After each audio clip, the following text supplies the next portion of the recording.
Hamjambo, karibu katika simulizi yetu leo, itakayotufundisha na kututia moyo ili tuendelee kujifunza neno la Mungu na kumwamini Mungu. Leo simulizi yetu inamhusu mtoto anayeitwa Amani. Tazama kwa makini ili tuweze kujifunza pamoja, pia mkaribishe na jirani yako.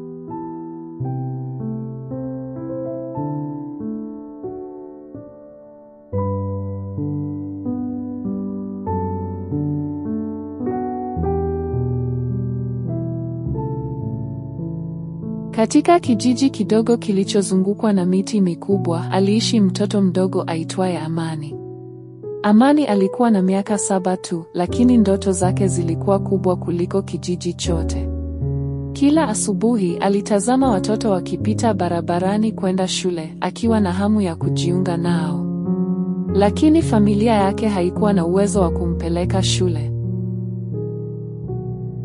Usiku ulipowadia, Amani alipiga magoti kando ya kitanda chake.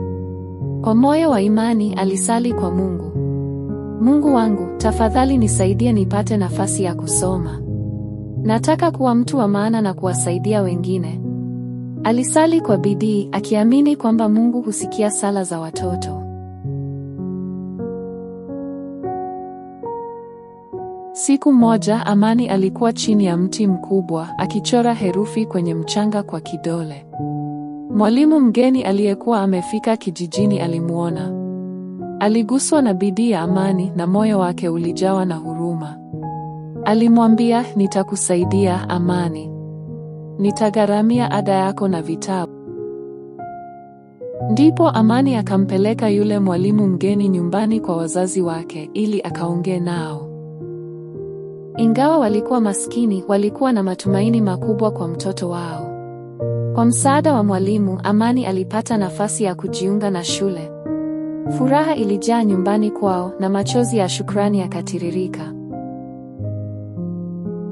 Amani alianza shule akiwa na sare mpya na daftari safi. Alijifunza kwa bidii, akijibu maswali kwa ujasiri na tabasamu. Kila siku alikumbuka sala yake na msaada wa Mungu. Ndoto yake ya kuwa daktari ilianza kuchanua. Jioni moja, Amani alitembea nyumbani akitabasamu, jua likizama kwa uzuri. Alisimama, akaangalia juu na kusema kwa sauti ya shukrani, asante Mungu kwa kunisikia.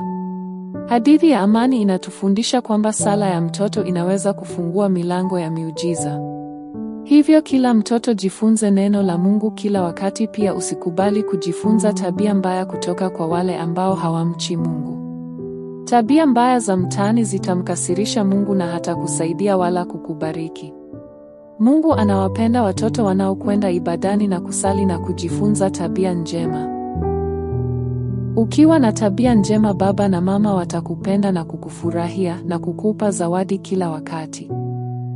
Na Mungu wa mbinguni atakupenda na atasikia maombi yako na kukubariki. Amen.